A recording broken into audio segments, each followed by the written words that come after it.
Bienvenidos and welcome to our LHC membership webinars. Buenos dias to our friends on the West Coast and buenas tardes to those around the country and the world.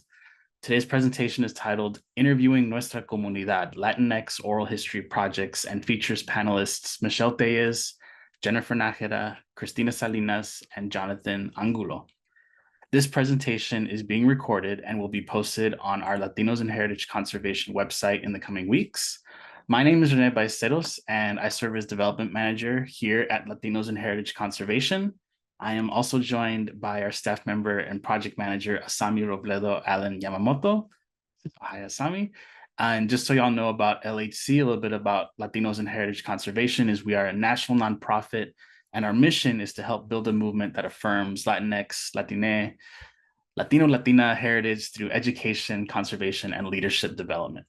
So some rules for the webinar and just a friendly reminder for our live audience. There are some folks here joining us in the Zoom, and thank you so much for joining us. We encourage you all to ask questions and comment those in the Zoom chat. So if you can use the chat, I'll be serving as a facilitator, and we do plan to have some time at the end for Q&A. I'll be making sure to keep an eye on that chat, and at the end, we'll do our best to share as many as we can with our panelists. So just to share a couple announcements as well, this is the first of our LHC membership webinars, and it's brought to you free by the generosity of our 2023 donors. It's not too late to give at the end of this year, and we invite everyone to consider an LHC membership. Your membership will give you live access to our 2024 LHC membership webinars. You also get discounted registration at our Congreso 2024 Congress in San Diego and much more. To purchase an LHC membership, as I change slides there, please visit latinoheritage.us/memberships. There you can see all of the information. You can see more information about our webinars. As you can see at our base rate, you get our entry into our members only online events like our membership webinars. And some of our other tiers give you discounts to our Congreso registration. That leads me to our next big announcement. Please, please, please save the date. And if you're able to go, reach out to us for our Congreso 2024. This is LHC's biannual conference. Every other year, we host a conference around the country. And next year, it will be in San Diego, California, from August 8th through the 10th. And thank you to our partners there at Chicano Park Museum as well. And for more information, you can visit latinoheritage.us/Congreso 2024. Okay, and as far as our webinars, we're excited for this one today. We're excited for next year as well, because we were planning on hosting one in January regarding our Abuelas project, another one in May talking about interpreting Latinidades in museums, and hoping for a couple more in September and December. So stay tuned. Follow us on our social medias, and of course, visit our website. So we have an amazing panel today of professionals who have led and are currently leading oral history projects, which conserve Latinx history across the United States. Our first presenters will be Michelle Téllez, Jennifer Nájera, and Cristina Salinas. They're going to be presenting on their project titled Mapping Everyday Mexicana Chicana, Political Organizing in Texas and Arizona Borderlands. This project examines the active participation of Mexican-American women in politics. And by centering the experiences of Mexican-American women, their working group seeks to highlight the historical contributions of women's grassroots organizing in the Rio Grande Valley of South Texas and Southern Arizona in Tucson. So that is our first group of panelists. The next presentation we'll have today will be by Jonathan Angulo, and he's representing the Dallas Mexican American Historical League, also known as DMAL. DMAL has their 15th anniversary and stories of the Dallas barrios, which was initially established in the 1970s, when Mexican American preservationists across the city of Dallas reestablished the Dallas Mexican American Historical League in 2008. Okay, so just to share a little bit about our presenters, some of their biographies. Michelle Téllez is an associate professor of Mexican American Studies at the University of Arizona. She co-edited the Chicana Mother work anthology, Porque Sin Madres No Hay Revolución, and is the author of Border Women and the Community of Maclovio Rojas, Autonomy in the Spaces of Neoliberal Neglect, winner of the 2023 NACCS Book Award. We also have Jennifer Nájera, who is an associate professor of ethnic studies at UC Riverside. Nájera is an interdisciplinary trained anthropologist whose research interests lie at the intersections of race, immigration, and education. She is the author of The Borderlands of Race, Mexican Segregation in a South Texas Town. And her second book, Learning to Lead, Undocumented Students Mobilizing Education, will be published with the Duke University Press in 2024. Congratulations to that. We also have Cristina Salinas, who is an associate professor of history at UT Arlington, where she teaches Mexican-American history, US-Mexico border studies, and labor history. She is the author of Managed Migrations, Growers, Farm Workers, and Border Enforcement in the 20th Century, which received the 2020 National Association for Chicana and Chicano Studies Books Award. And then finally, just for our last biography, our later panelist presenter is Jonathan Angulo. He's an executive officer of the Dallas Mexican American Historical League, also known as DMAL, and a former preservation fellow with Latinos and Heritage Conservation. He's currently a postdoctoral fellow at Southern Methodist University's Department of History and Center for Presidential History. Oh my gosh. So with all of that, that's our big intro. I promise I won't speak too much more. Friendly reminder, once again, for everybody who's watching, this presentation will be recorded for later. And if you have any questions or comments throughout the presentation, please add them in the chat and we'll hopefully get to them later in the Q&A. So with that, we will hand it off to our first group of panelists. So Jennifer, Cristina, and Michelle, you all have the floor. Thank you. Thank you so much for having us. It's an honor to be here to learn with you all and to see the incredible work that you all are doing. And so, yeah, so we are going to be talking about this project that we've been collaborating on for the last year. And you did read the abstract, so I don't need to go through that again. But again, mapping everyday Mexicana Chicana political organizing in the Texas and Arizona borderlands. The three of us are at three institutions across this country, mostly in the Southwest or all in the Southwest. And we are funded by the Crossing Latinidades Research Initiative, which is a Mellon-funded project rooted at UIC there in Chicago. And they had an interesting call for proposals in the spring of 2022 that asked for collaborations across three institutions for HSI serving universities, right? And so that's how we began this process. We all have, as noted in our biographies, we all have interest in borderlands communities and really felt that there was a need for documentation of these oral histories in these regions. We've had the pleasure of working with graduate students as part of this grant. The first cycle, we had Shine Trabuco, Jessica Martinez, and Diana Lopez. And then this year, we're working with Brittany Jimenez, Vanessa Ramirez, and Leah Boalas. And so, yeah, so that's a little bit about the project. I'll let Cristina jump in with the next slide. And we're going to share with you a little bit about the project, you know, the whys of the project. And then since we did our first round of oral histories in Texas last year, we'll talk a little bit about some of the work that or some of the histories that we're seeing up to date. So thank you. Okay, so the next slide describes a little bit more about our project.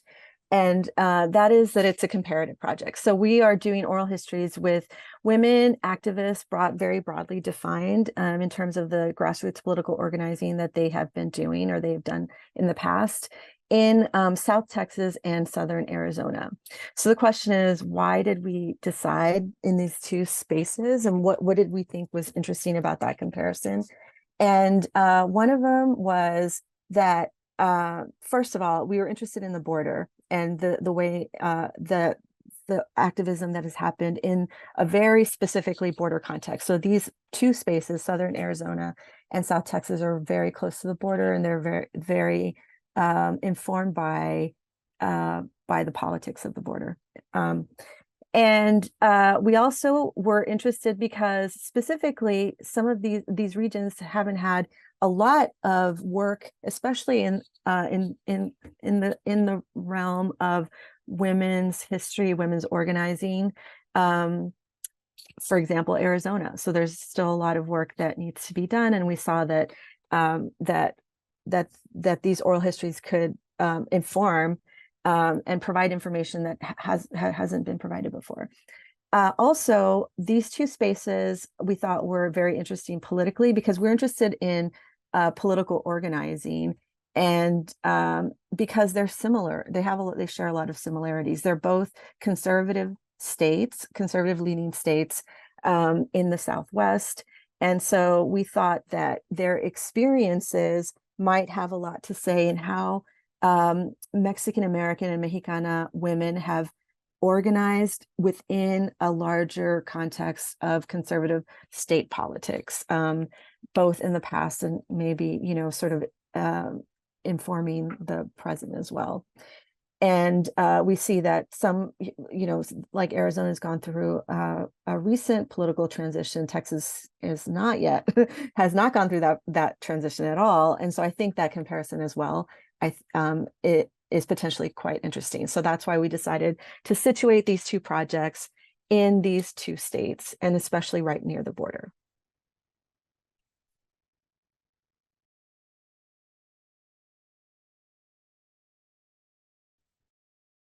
Are we ready for the next slide?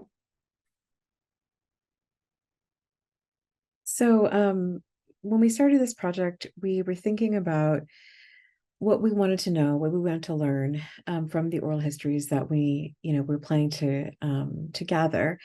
So one of the first guiding questions that we had were, how do women utilize personal relationships, specifically kinship and community networks, to create and sustain political mobilization? So really, we're thinking through, like, what is woman-centered organizing and advocacy work look like, and how might that be different, than what we have seen represented, which is the second question: how has Mexican American political participation, especially women's engagement, been described or characterized historically? One of the things that we had first thought about was the way that the border region is often seen as this corrupt area, that Mexican politicking often was, in collaboration with maybe illegal dealings.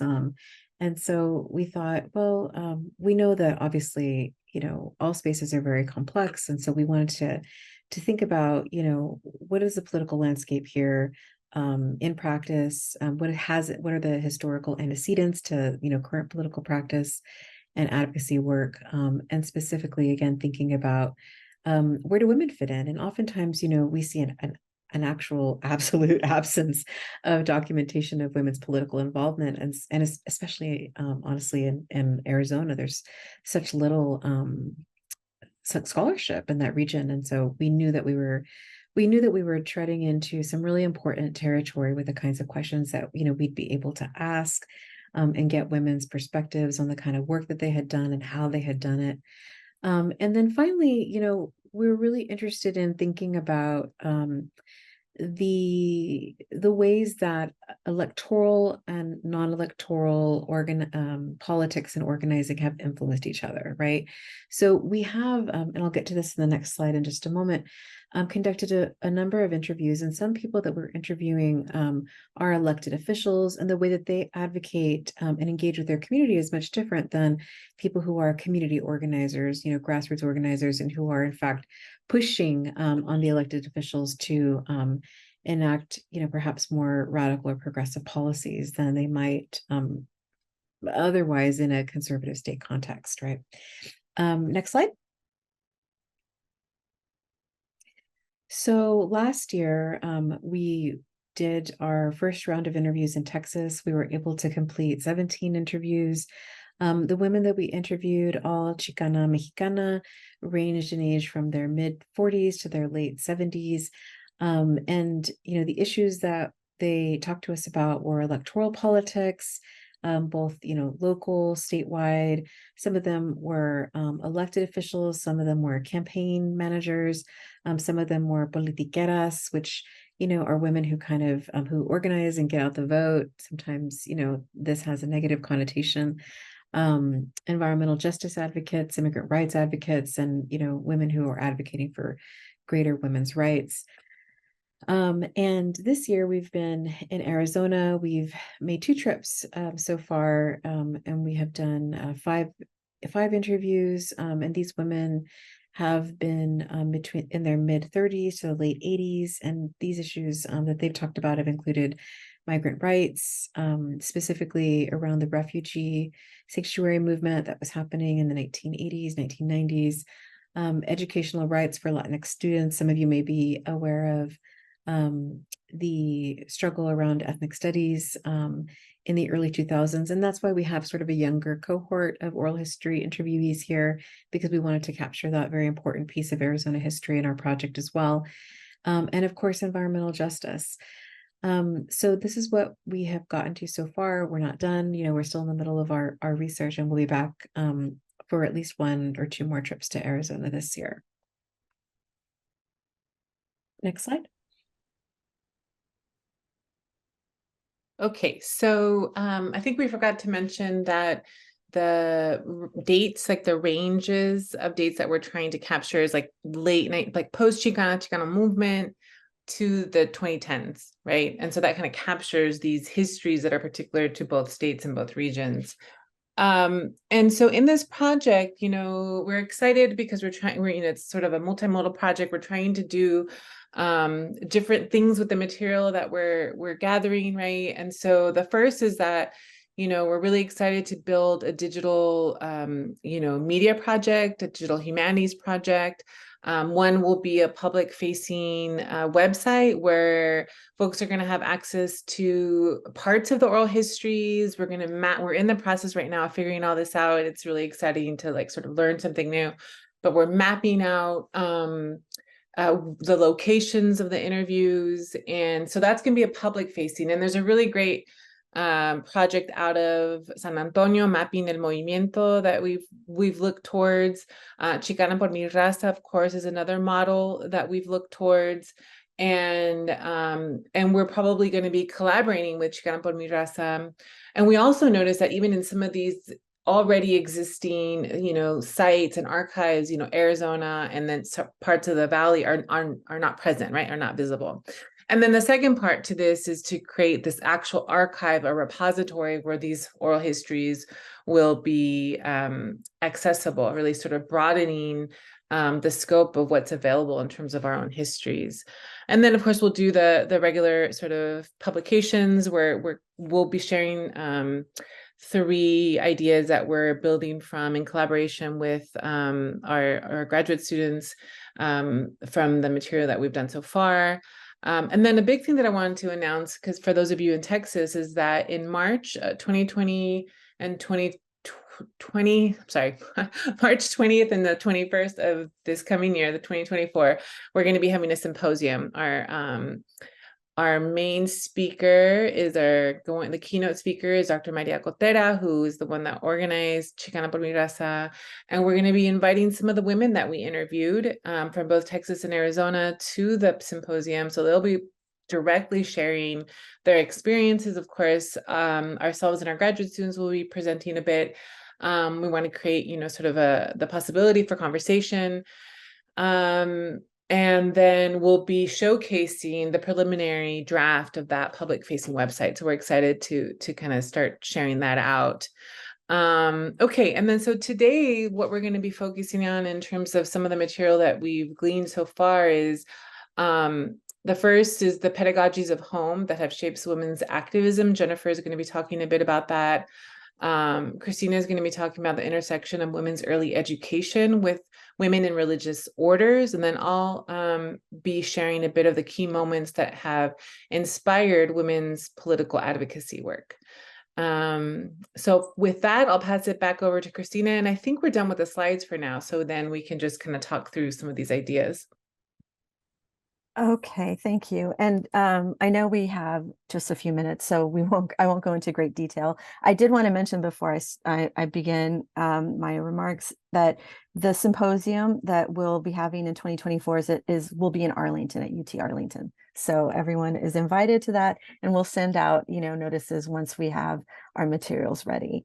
Okay, so as Michelle mentioned, now we've done a number of oral histories. Part of this is to gather research and to be able to start seeing some intersections, some common threads across different women's histories. And so we started taking our first stabs at bringing together some ideas, thinking through some of the material. And one of the things that I noticed was women talking about their early education, how the foundational elements of their early education. So even though these are people who would become activists mostly in the 70s, 60s, 70s, 80s, and beyond, they're talking about moments of their childhood. And so we're talking about 1950s, 1960s, when they were in grade school and high school.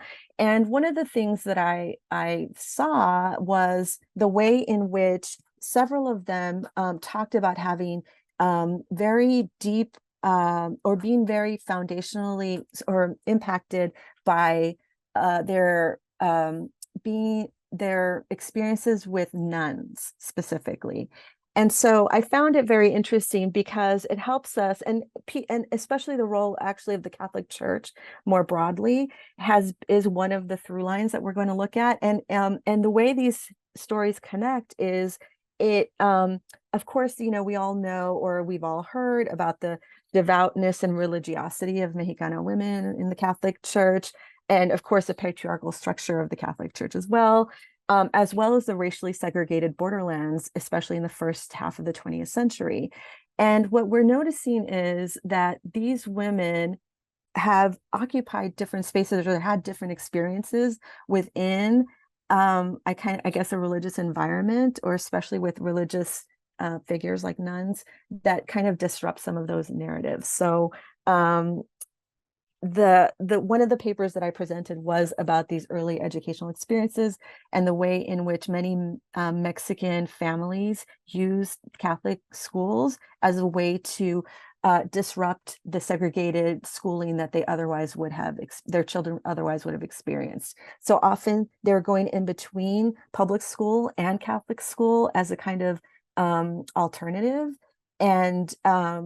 And so I thought that was quite interesting because it just provided another layer of the story in terms of the highly segregated environments of public education in South Texas and also Southern Arizona. So this small piece will then connect to a larger paper in the future that has to do also with the way in which women use the church as an organizing space, how they met other women, and that's the way they were able to mobilize their connections and relationships through the church in order to become more engaged in politics. So we see the way in which the church as a space was really quite complicated, and women were interacting with it, or even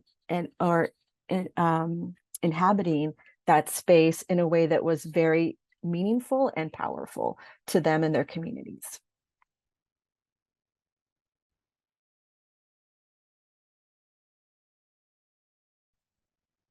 Okay, thank you, Cristina. So what I had been focusing on, I think we're all sort of drawn to the things that we have researched before, or things that, kind of just drive our interests. And so one of the things I think that's been a real abiding concern of mine is issues around education. But when I think of education, I'm using the widest possible definition of education. I'm especially interested in what happens outside classrooms, how people learn. And so, for me, what I was thinking about a lot, when we were doing these oral history interviews, and especially when we were, transcribing and reviewing the narratives, I was thinking about education Chicana studies scholar Dolores Delgado Bernal's theory of pedagogies of home. And so I'm going to just read to you how she defines it. She defines it as a quote, the communication practices and learning that occur in the home and community that serve as a cultural knowledge base that helps Chicana college students negotiate the experiences of sexist, racist, and classist microaggressions. And so, you know, she's really developed this theory within the context of higher education and Chicana first generation college students. But I think that pedagogies of home can really be applied to many different ways that that women like learn in their homes and in their communities from their families, both positive and negative lessons, right? And the way that they not just absorb lessons, but the way that they push back on lessons and the way that they, you know, basically participate in this production of knowledge for themselves, right? And so that was sort of the starting point for me when I was thinking about, you know, how are these women developing a sense of a basis, right, for their political advocacy, and how is that beginning at home? And so, you know, what I was noticing in a number of the narratives that we conducted, and I mostly focused for the purposes of, you know, this because we have more narratives from Texas. That's sort of where I've been focusing my attention thus far. Is a lot of the women talk about the way that their parents prioritized education for them, right? And we're talking about women whose parents did not have high levels of formal education, oftentimes. You know, they were immigrants or working class migrant people. Some of them were longstanding people who just hadn't had long time residents of Texas who hadn't had access to the educational pipeline in the way that their Anglo counterparts had. And yet, you know, they really understood or believed in education as a way for their children to have better socioeconomic standing, right, in particular. And so how do they emphasize education for their daughters? You know, Gloria Casas, one of the women that we interviewed, talked about how her mother would constantly ask her for her report cards. She goes, I don't know where my mom heard it from, but somehow she knew that, you know, A's were good and, you know, B's were fine and C's were not good. Like you had to, you know, she had to be scoring above a certain level, right, to keep her mother happy. And her mother would ask about that. In a couple of different interviews, you know, women talked about how their fathers would buy the newspaper. And these newspapers, you know, we're talking about the Brownsville Herald, we're talking about the not the Valley Morning Star, the Monitor coming out of McAllen, and having their daughters read to them. Sometimes because they didn't have the level of literacy to read, and sometimes because they just wanted their daughters to learn how to read in English. And then the Brownsville Herald had a section in Spanish. And so they were developing and emphasizing literacy skills, bilingual literacy skills, often for their children, for their daughters. And that turned out to be also an important educational basis for a lot of the women in our study. The other thing is, you know, this didn't happen as often, but this was like a clear sign of educating young women, girls and young women to be politically engaged. We had one woman whose father was a farm worker picking melons outside of McAllen. And when the UFW came in to help with a strike, her father had taken her to the negotiating efforts, right? And he took her precisely because she was bilingual, and he wanted her to translate for him. And so she was there, and she was very into it because she had also worked in the fields, right? Beginning when she was 12 years old. And at this point, she was a freshman in high school. And so, you know, she was then learning about, you know, organizing, you know, that laborers didn't have to just accept what the growers were, you know, giving to them in terms of wages, but that they could demand more, and that they had their labor that they could withhold, right? They were striking. And she actually became involved in the UFW in the Valley and a number of other political, you know, movements. Another woman that we interviewed from the Ed Couch Elsa area talked about how her parents would host gatherings in their home to basically help organize to get people, Mexican-American people elected to political office. And she was a young girl, also a teenager, and she was kind of like, when are these people going to leave the house? But in retrospect, as she was talking to us, and she herself became involved in politics years later. But, you know, she was talking about how like she used to be frustrated at that experience of all those people in her house, but later realized like that it was actually quite impressive that her parents were so engaged, and her parents were, you know, teaching her that she could have a voice in her community, right? And so, you know, I'll just end my piece by talking about, you know, some of the other narratives that you know, I think we're also teaching women the possibilities that they had to engage and make change in their communities. I was thinking specifically about a woman that we interviewed from, gosh, we interviewed her in San Juan, but she was from, where was she from? Like I want to say FAR, Ofelia de los Santos. And she was talking about growing up and poor, like a lot of, you know, other Mexican families, and, you know, knowing that they didn't have as much as their Anglo counterparts in the schools, but that, you know, that her family really instilled a sense of dignity in her, like that just because they were poor and just because they were Mexican didn't mean that they were, you know, that they couldn't advocate, that they couldn't, you know, ask for something more, right? She said something to me like, you know, just because we are arrimados doesn't mean that, you know, we don't have the right to stay and to be here and to ask for more, right? And so, you know, those words that her father spoke to her, you know, resonated with her, you know, for over the decades, you know, when she was talking to us about how, you know, she knew that she wasn't less than anybody else. Just because she was poor, just because she was Mexican, and that it was her parents who instilled that lesson in her. And I think that that was something that I also saw reflected in a lot of these other narratives, that, you know, the parents were also teaching them a sense of pride in themselves and their communities and just, you know, their own dignity as human beings. And I think with that, I'll pass it over to Michelle. Thank you, Jennifer. Okay, so to wrap up, I'll share a bit of from this idea and this paper that we're putting together, myself, Diana Lopez, and Vanessa Ramirez, and tentatively we're titling it, I Had Lost My Fear of Authority, La Chispa, and Mexicana Chicana Women Activism in the Texas Rio Grande Valley. So I'm going to start with a quote. I got so upset. I started thinking I'd lost my dad because of these damn chemicals. I lost my dad because he didn't have any gloves, or he didn't have a respiratory, or he didn't have no goggles. I lost my dad at 14 because of you. I was pissed.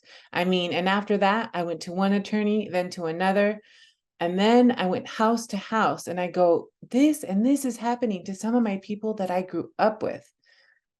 This is a quote from Maria Salinas, a woman from Mission, Texas, who helped uncover one of the largest human and environmental disasters in the country. Numerous warehouses called bodegas were built in the 1940s in the middle of the Mexican-American part of town. Many railroads were built to run through the neighborhoods for shipping and delivering to and from the warehouses. What the residents didn't know was that the warehouses were being used to house and mix deadly chemicals in their purest form.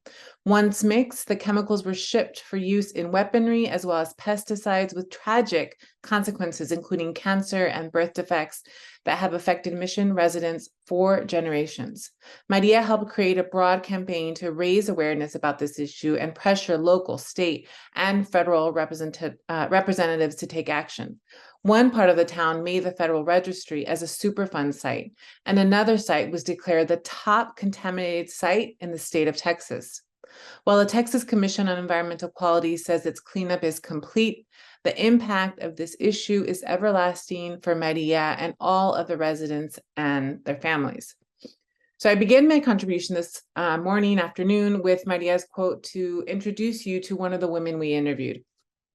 Of course, as you all have come to understand, these women have engaged in some form of community organizing. I'm focusing on the Texas part here today. I wanted to focus on sort of what moment, experience, or knowledge sparked their political engagement. So for Maria, it was clearly seeing the injustices engraved on the bodies of the people she grew up with, loved, looked up to. And according to Iracema Coronado, who in 2002 wrote about the study of women at the border, right? And she'd been working with these communities for 15 years. And she says that women report like pain, anger, and fear as mobilizing agents. She also introduced the notion of need-based activism and identified it as la chispa, right? Or the spark that encouraged or inspired women to lead, to transform, and radically activate themselves in their communities. So for our project, we asked each woman, how did they get involved into political organizing? And of course, not surprisingly, their responses varied. Sometimes it had to do with a mentor. Sometimes it had to do with exposure at the university or other community organizers like IAF, right, with the Industrial Areas Foundation. And others were just introduced to the Chicano Chicano movement, right? And that sort of activated their sense of identity and self. And then, of course, life experience, like Maria, right? She had no other choice but to sort of look around her and do something about it, right? And so I'm going to share just a couple of some of the other quotes from some of the women.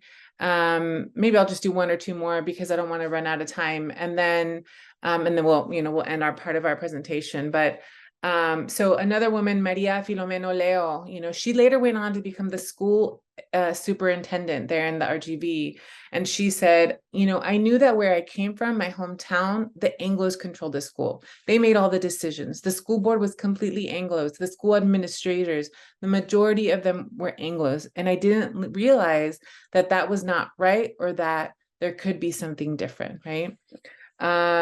Gloria Santiago Casas retells her experience in social service, right, from a really young age, translating for her mother and other women to help them in the process of receiving public assistance, right? And so seeing these hardships as a child, this is where she found her motivation, right?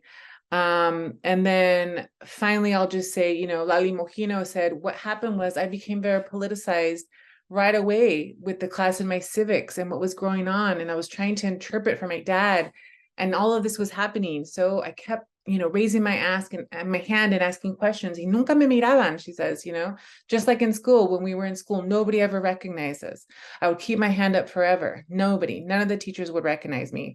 So, and this is what also happened with farm workers, right? And so the list goes on, right? And so we're really trying to capture what is it that inspired these women to do something in their communities, for their people, for their neighborhoods, right?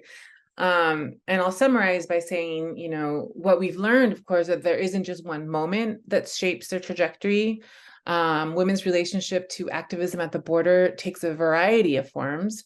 And so we're here trying to understand and document the scales of activism that they have participated in as immigrants, as second-generation Mexican Americans, as Chicanas, as farm workers, and how they organize to bring change or respond to structural conditions. Okay, so I'm going to end there. Thank you so much for listening to our project, and we look forward to hearing from Jonathan. Wonderful, wonderful. Thank you so much. If I could just make a comment and ask one question before we transfer over. I think we're doing so far pretty good on time. And once again, thank y'all for presenting and the work that you're doing. So much of this sounds familiar to me, being from the Rio Grande Valley in South Texas. So these names, and even when you said Ofelia de los Santos, I think I was there that day when you guys brought her in to interview, and she was like a regular at the museum and learning her story. Work as an attorney as well is just like outstanding. And sometimes it's I don't want to say folks are unassuming, but these incredible things that they've done, right? They don't have a sign that says, hey, this is what I did. You really have to ask them and talk to them. So thank you all for the work, and especially this work that recognizes the community cultural wealth in our area, right? Especially this good work that has helped us enjoy the benefits of even me going to school here, kind of deal.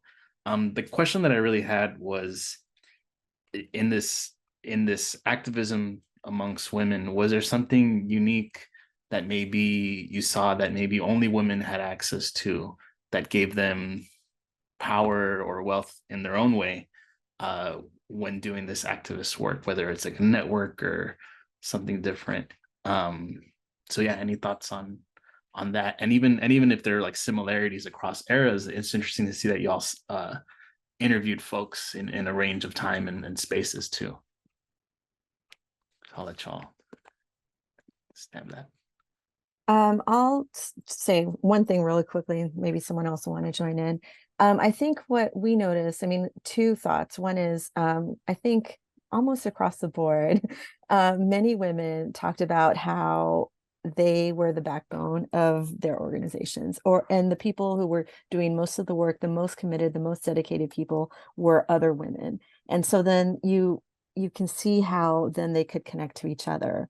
And so that's one commonality, and the other is the way in which they often brought in their family relationships, because either they were mothers, so they had, there's a story that we did an oral history with Rebecca Flores Harrington, and she talks about being the director of this important labor union in South Texas, and having to do all this work and bringing her kids to the home meetings because there was no other choice. But that was very powerful, because in bringing her kids to the home meetings, having the meetings at people's homes, I mean, it's just, recognizing the full humanity of everybody involved. And I think the fact that they were women, and having those relationships allowed them to connect on that level.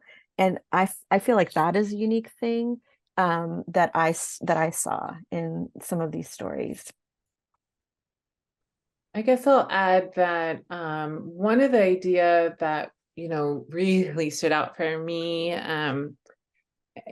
is the how women formed a sense, like, or a critique or a feeling, right, of deep injustice that was already rooted in a critique of misogyny and patriarchy, right? So of all the women we interviewed, I want to say that in Texas, I just primarily focused on Texas, because in Arizona we've done about 5 interviews. And I think of the 15, 9 mentioned instances of gender-based violence, sexual harassment, as part of their broader story. And so I want to say that, that this is one of the reasons that sort of is the impetus to get them organizing, right? And so maybe they don't focus on GBV, but but there's that spark, or that sense of injustice, I think, drives, their political commitment.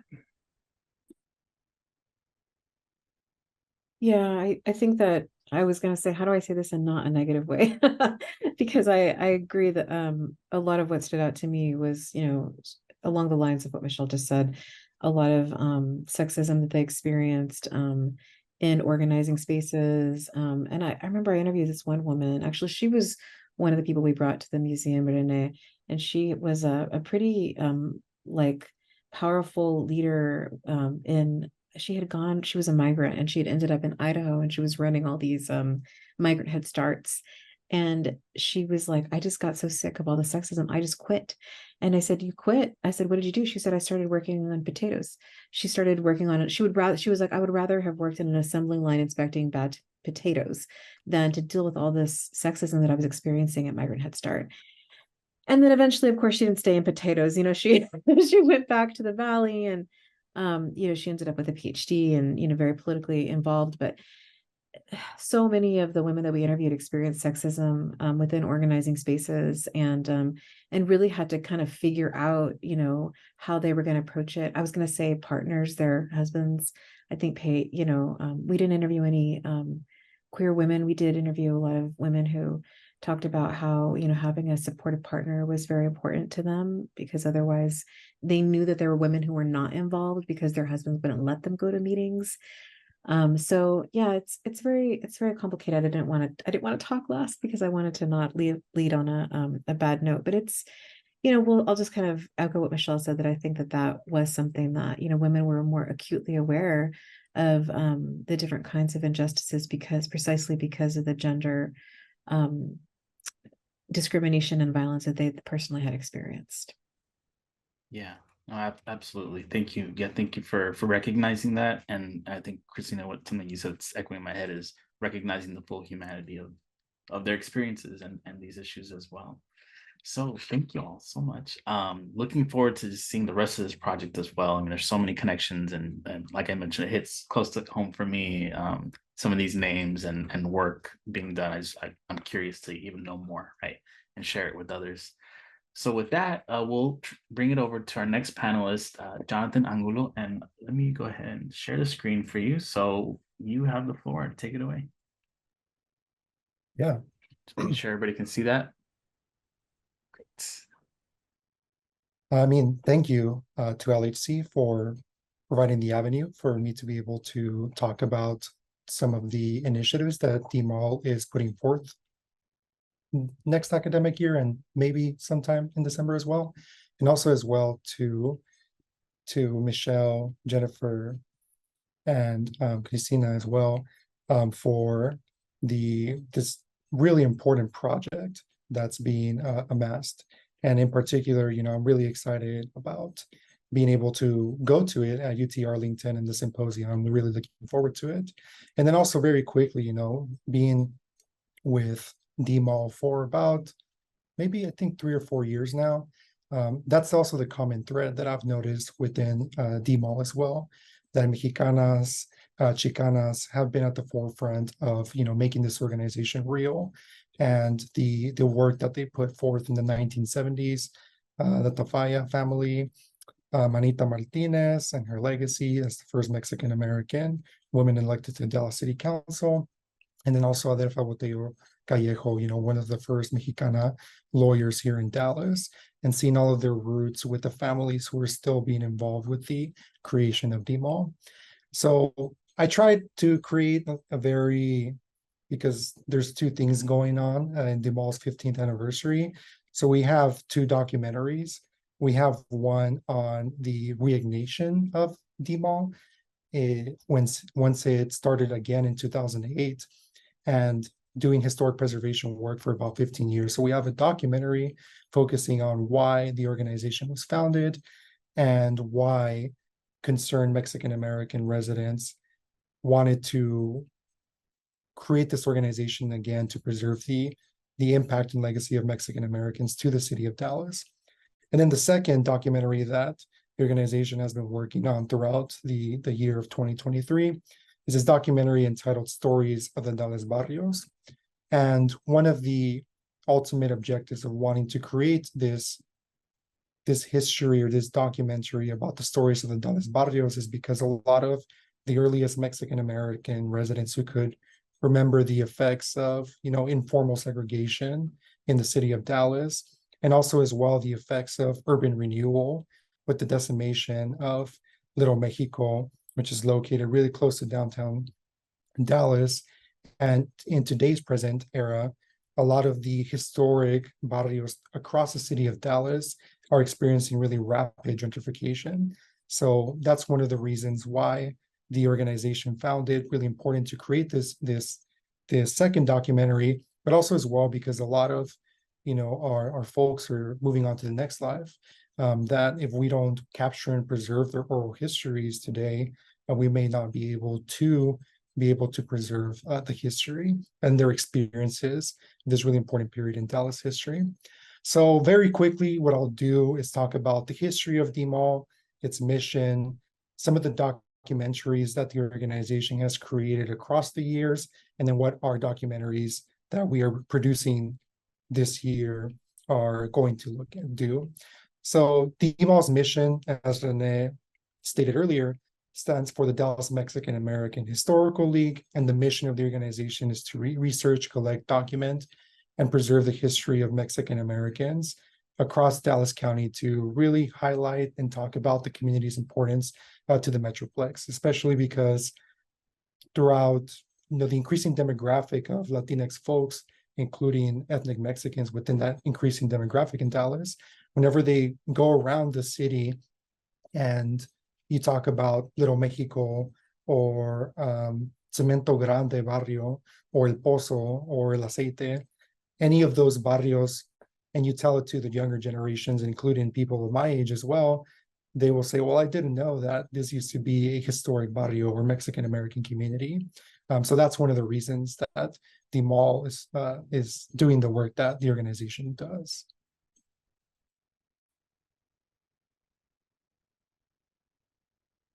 A brief history of the mall. As I mentioned previously, and this is something that we found through, we have an exhibit up at the J. Eric Johnson Library, which is located in downtown Dallas. And what we did is that they have 6 casings, and they're showcasing in each casing 5 of the exhibits that the organization has done since its founding in 2013. And one of the original founders of the mall organization had a box, and we took it with us because we haven't processed it yet, because it's part of, we have a relationship with the Dallas Public Library where they have our documents. And a couple of weeks after we took that box and they started processing it, they told us, hey, we found this articles of incorporation has the 1977 as the articles of incorporation for the nonprofit. And we were really shocked and surprised, right? Because usually, you know, when we're talking about the history of DMAL, we're talking about like 2008 being like the official founding of the organization. But once they processed that box at the Dallas Public Library, you know, we found out that DMAL had existed in beginning in 1977, and we're still trying to uncover, you know, what was the exact reason that it started to kind of just lose its nonprofit status. So taking that into the present, you know, a lot of the original board or the board members of 2008 were still with the organization. You know, they argue that 2008 is like the actual like original like founding of the organization, because this is when it was actively involved in putting exhibits, speaker series, et cetera, et cetera. So in 2008 being the initial, you know, refounding of DMAL in 2008. And then finally in 2013, DMAL acquiring its nonprofit status and, you know, sending its application to the state of Texas and filing all the proper paperwork in order to, you know, be able to apply for grants, et cetera, et cetera.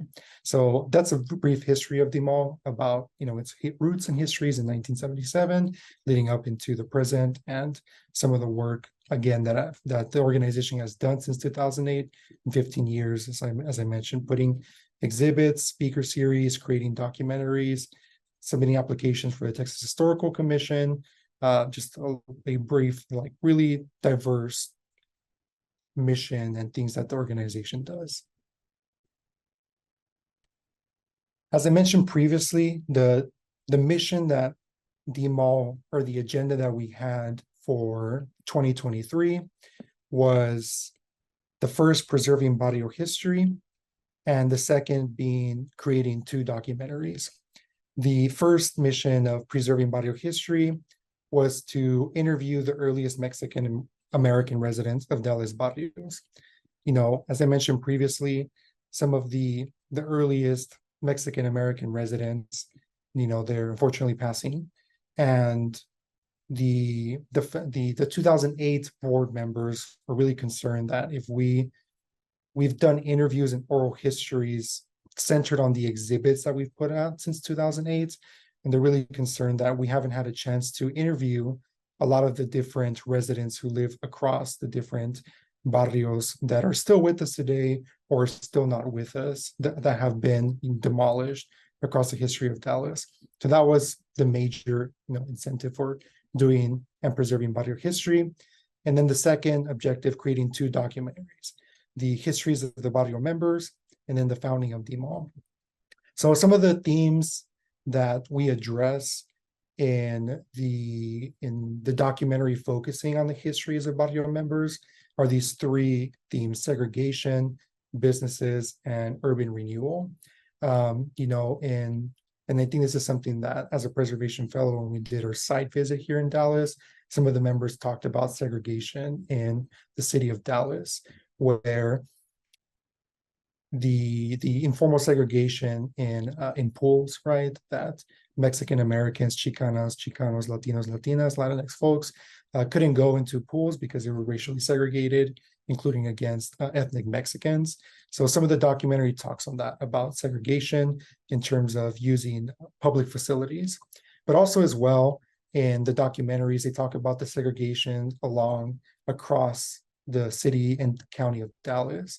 Like, for example, here in Southern Methodist University, even though it's part of Dallas County, there's its own special jurisdiction of University Park and Highland Park. And some of the earliest Mexican-American residents throughout these barrios knew that they couldn't go to University Park, because if they would go to University Park or Highland Park, they had to face the unfortunate reality that if a police officer saw them, that they could stop them over because they were suspicious. And that Dallas police force deemed them as suspicious. And something that we've talked about, that is really important to the history of Dallas is the 1973 murder of Santos Rodriguez, a 13-year-old Mexican teenager who was killed by a Dallas police officer in 1973, which created this massive protest movement throughout or across the city of Dallas. So that's something that they talk about as well, segregation, but also about police brutality and the law enforcement, cementing segregation in the city of Dallas. And then businesses, the theme of businesses goes hand in hand with the theme of urban renewal. Businesses talking about the old tortilla factories that used to be in downtown Dallas, and some of the other prominent businesses like barbershops and convenience stores that were located in downtown Dallas and the barrio of Little Mexico. And, in the 1950s, 60s, 70s, with this idea of urban renewal, of funding infrastructure projects in order to, promote economic development, creation of highways, the creation of the North Texas Tollway in the Little Mexico barrio. Mexican-American communities were, through eminent domain, forced out of the Little Mexico barrio. And with eminent domain, that also meant having to sell businesses as well. And even if there were some businesses that survived this period of urban renewal, some of the earliest Mexican-American residents, say, and they talk about their memories of, I remember when the tortilla factory or business was on this particular intersection of Dallas. And even though it survived the bulldozer, we saw its slow demise as the demographics changed in Dallas and patrons no longer went to those businesses. So that's some of the things that they talk about in the documentaries. And again, we receive a lot of requests from researchers, activists, advocates about, where we can find these documents about city policies, et cetera, et cetera. And that's another reason why we wanted to create this documentary, so people can look at these documentaries and hear firsthand from the individuals who experience this history. And then finally, with the theme of DMAL, some of the original board members wanted to create that documentary to honor the 15th year anniversary of DMAL really focusing on doing public history and advocating for historic preservation, whether through historical markers, exhibits, oral histories, or documentaries. So that documentary talks about interviews, I believe 6 of the board members in 2008, and them talking about emphasizing why they wanted to create this organization and why it was important for them to create this documentary.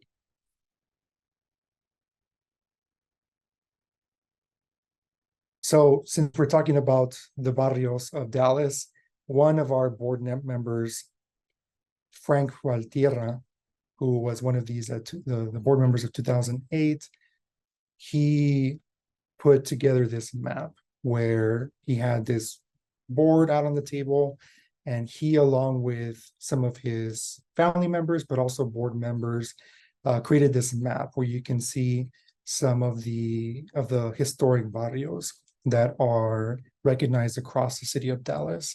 So the one that many people are really noticed or know is El Barrio / Little Mexico, which is located in downtown Dallas. But you also have these other ones that are really kind of not they're really talked about, that are there's still pockets of Mexican Americans, Chicanos, Latinos in some of these communities, like El Pozo. There's a genealogical organization here at SMU that did a walking tour of El Pozo, and they have a documentary too that they produced about the experiences of El Pozo, and it's slowly losing its its Mexican American history. But also as well, you'll see some of these into West Dallas as well. You have some of the barrios like La Bajada, El Aceite, La Loma, and then, something that some of the board members like talking about is the company towns and the company towns that were created, that kind of had notions of segregation across the United States. And that being, as you can see at the far left, you can see places like Cemento Grande, Trinity Portland Cement, Eagle Ford / Ledbetter. So Cemento Chico, Lone Star Cement towards the west side of Dallas.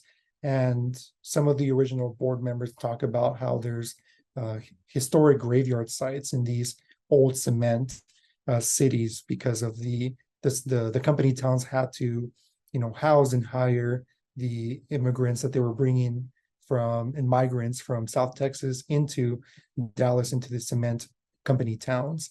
Frank Valtierra, another board member, Rosemary Hinojosa talk about those histories in Cemento Grande and Cemento Chico.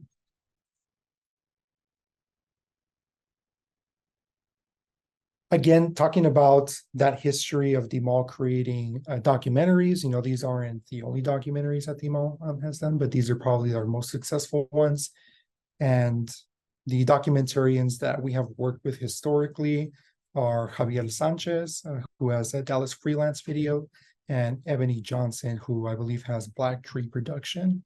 And in the left-hand side, I guess I'll start off with the oldest one first. So on the right-hand side, you'll see The Untold Story, a tribute to Dallas Mexican American veterans and families. That documentary talks about the Mexican American veterans across Dallas and how they fought for the United States. They talk about their experiences in Vietnam. One of the board members in 2008 board members, Albert Valtierra, talks about who was a veteran during the Vietnam War. One of the reasons that the organization wanted to create this documentary about the contributions of Mexican American veterans was because a couple of the 2008 board members and members who became members of DMAL, were veterans who fought in the Vietnam War. So you can watch both of these documentaries are available on YouTube. So if you type them up, you'll be able to see those documentaries. And then the Nuestra Oak Cliff exhibit on the left-hand side was produced in 2021, in late 2021. And Nuestra Oak Cliff, which means our Oak Cliff. Oak Cliff is a community south of Dallas that used to not be part of Dallas County, but then later was incorporated into Dallas County. And, some of you may know, but some of you may not know, Oak Cliff, used to be a predominantly Jewish, predominantly white community. And with white flight, a lot of the, predominantly white communities left Oak Cliff, north of Dallas. And a lot of the new people who settled in Oak Cliff, were of predominantly Black and predominantly Latinx heritage. So Oak Cliff today has a very, very strong, like Latinx and Black and roots associated with historically excluded communities. So, and in the present, it's one of the communities that is experiencing rapid gentrification in Dallas.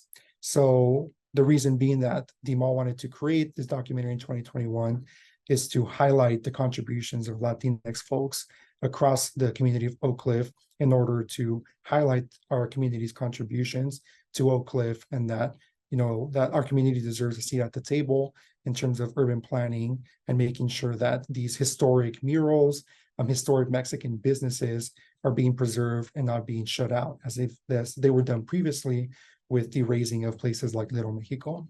So these are two of the documentaries that the mall has produced and why the organization thought that we should produce one in 2023. So as I mentioned, in 2023, the agenda was to interview folks, do oral histories of these two themes and missions that the organization wanted to do. And I know that I'm running out of time, so I'll try to breeze through this. But over the year of 2023, we've done 17. Oh, I realized I messed up on that. We've done, oh yeah, I think that's correct. Yeah. So 17 interviews. So we did 6 interviews with two board members of the 2008 refounding of the mall to do the mall 15th anniversary documentary. And then we did 11 interviews with historic barrio residents across the city of Dallas to create the stories from the Dallas barrios documentary. So in total, we've done 17 interviews. We've worked with, because the mall has that tradition of working with documentarians, we've worked with the crew of Javier Sanchez in order to interview these folks, and Rosemary Hinojosa, a board member of the mall, has worked with Javier Sanchez in order to produce these documentaries. And some of the documentaries or the oral history / interviews can be as short as 20 minutes. Sometimes it can be an hour and 30 minutes, depending on, the breadth and specificity of each individual narrator or interviewee. And then our 2024 plans, as I mentioned previously, the 2 documentaries are finalized. Right now, what we're doing is working the logistics in order to be able to show the documentaries to the community. So we already have confirmation from the J. Eric Johnson Library, which again is located in downtown Dallas, to use one of their auditoriums in order to screen the interview for members and the community. So that's something to look forward to. We still don't know which specific date of 2024 we're going to show those documentaries, but stay tuned. That way, whoever is locally based, or if you want to make the trek to Dallas, you can do that as well and see the interviews. And then once we screen the interviews, the next plans and agenda for 2024 is access. So we do have a agreement with the Dallas Public Library, downtown Dallas. Right now we're thinking about, we're obviously going to deposit the oral histories and the interviews along with the consent forms and everything with the Dallas Public Library. And we're thinking about also maybe uploading them to YouTube as well.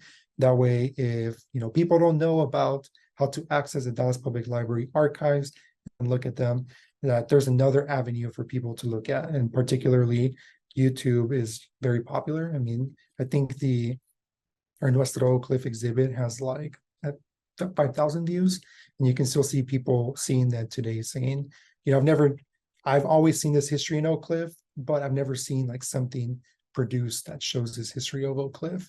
So that's our terms for access, and then sharing, finding opportunities to create partnerships with different nonprofits, different community groups, businesses, in order to share and have different screenings across the year of 2024.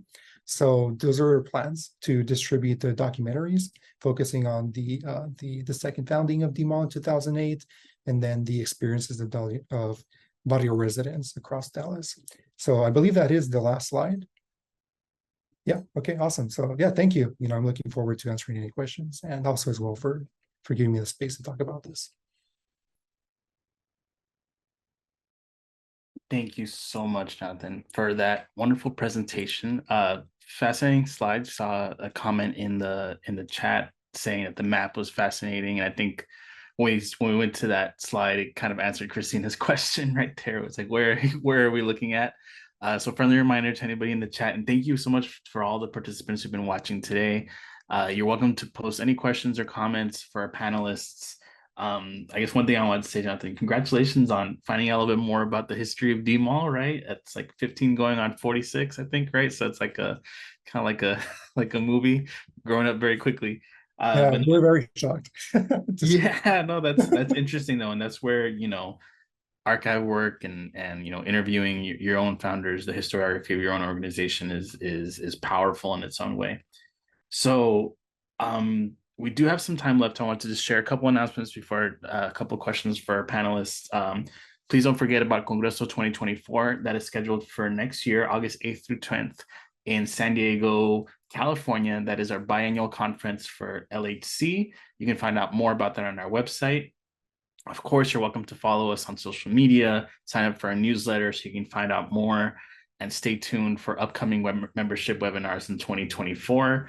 Please consider a membership for LHC. It helps us bring programs like this to our audience. And of course, friendly reminder that this presentation is being recorded and will be posted at a later date if you need to go back and see anything else. So with that, I wanted to ask a question to all of our panelists. And this is kind of like a historiography of ourselves. You know, oral history was a common thread amongst this, the power of oral history to fill gaps, to help us find out more, to recognize and validate even, you know, identities and the work that people have done. My question to each one of y'all is, when was your first oral history and who did you conduct it with? So if anybody wants to jump in, go ahead. I'll Michelle. jump in only because I'm not an anthropologist like Jennifer, and I'm not a historian like Cristina and Jonathan. So, but I've always been interested in stories, and in my pueblo, back where my family is from, in Tomatlan, Jalisco, like we would literally be at this big table for breakfast, you know, and it's a very small town, and I would just listen to the stories from my tios, you know, and ask and keep, y luego qué pasó, and then da, da, da. And so when I got to college and I was able to access like a VHS, I started bringing them down when we would go and videotape my tios. And I was really sad because my house got broken into in the early 2000s and all of that was stolen. I don't know why. And so then, you know, then I did some newer tapes when they were like the mini DVs. And so I have those of my tios who have now almost all passed away, you know? So I would say it started in my family and just the stories that they would tell. And that's how we would keep our traditions, our stories alive, right? Is just through them reminding us of our history. And like, you know, and so anyway, that's where it started for me. Beautiful. Thank you for sharing. I feel like I have sort of a similar, you know, trajectory. I don't think I realized that this was what was happening until later, you know, but I grew up, you know, with my mom and my tias and telling lots of stories about, because, you know, we're from California, but they're from Texas. They're from the Valley, and they used to migrate, and they ended up settling in California. And they used to tell us all the stories of migrating, you know, New Mexico and Arizona and different parts of California every summer and back. And I don't think I realized that that was what it was.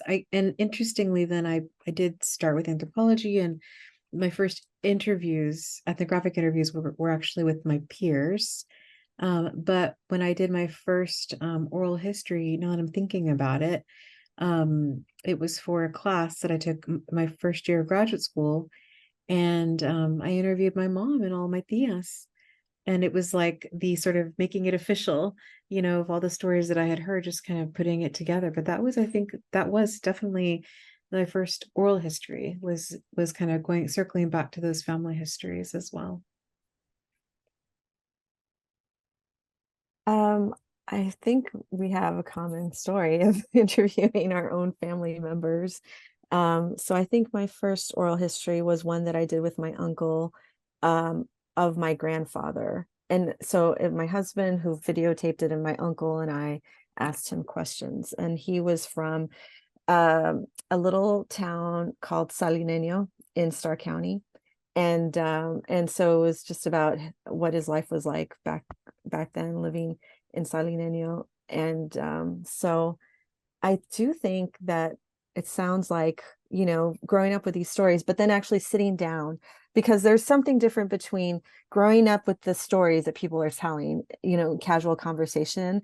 My mom's family's from Hargill, another very small town in the Valley.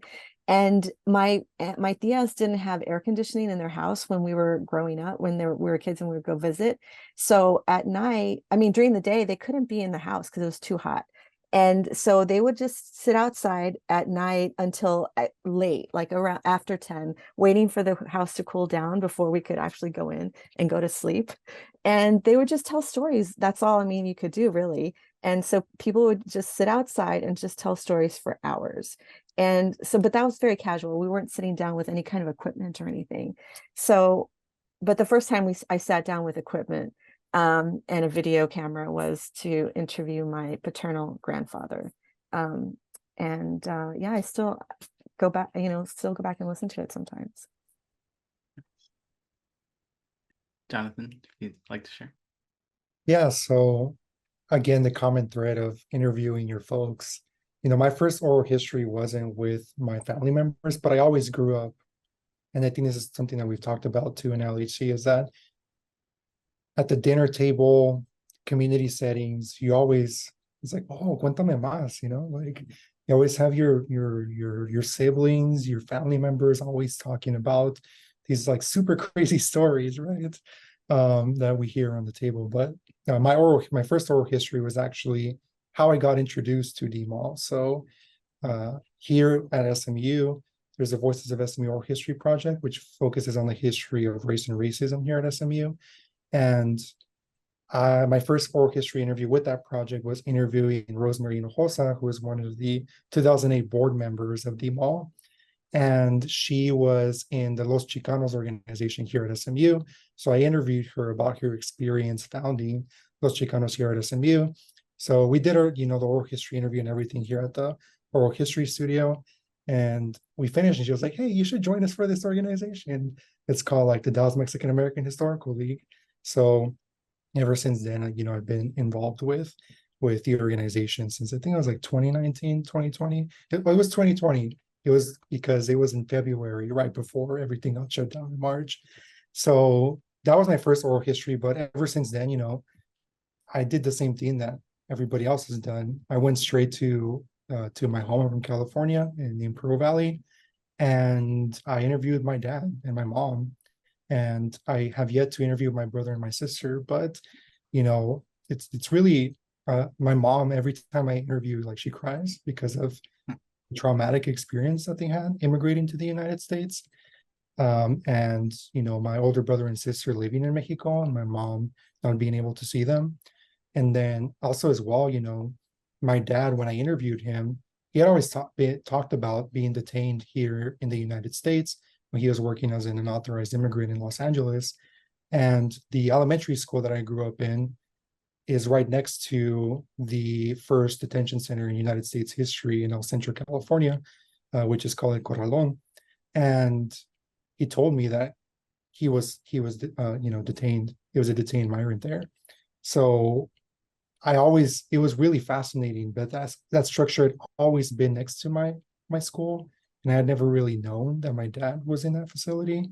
So just doing oral histories, you always find new information about your family members, but also as well, the folks that you're interviewing, as we all mentioned, right? Like what's the chispa that made you want to get involved in political activism? So anyways, that's a little bit of the first oral history that I've done and what I've done since then, and how important it is to preserve my family's history as well.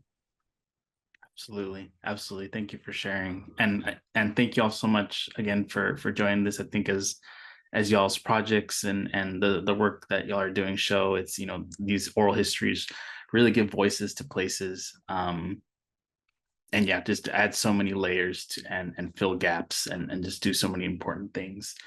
And I'd like to recognize Asami Robledo Alan Yamamoto. She's off camera, but she's been doing the back end work of organizing this Zoom call. And thank you to everybody who has joined us today. Once again, I saw some folks in the chat, saw some folks in the meeting as well.